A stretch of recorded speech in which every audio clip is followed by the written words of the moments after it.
Yung mga inireklamo kung darating po yung mga totoong ganun.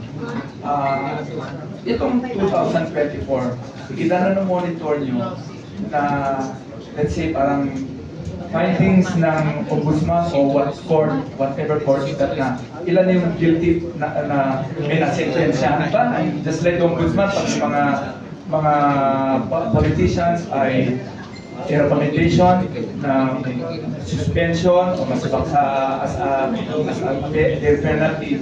Ilan na po ang masasabi natin successful na project ng ARTA regarding sa mga ganito na kaso? Yes, sir. Good afternoon po. As far as total number of cases that we refer to the courts, that refers to the MEDC, MTC, RTC, the Ombudsman, the CSC, and other tribunals and disciplining body. We have filed a total of 121 cases.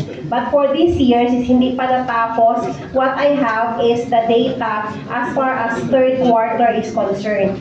So, we were able to issue a total of 74 resolutions for this quarter po. Endorsed to the different offices concerned in other tribunals and disciplining bodies.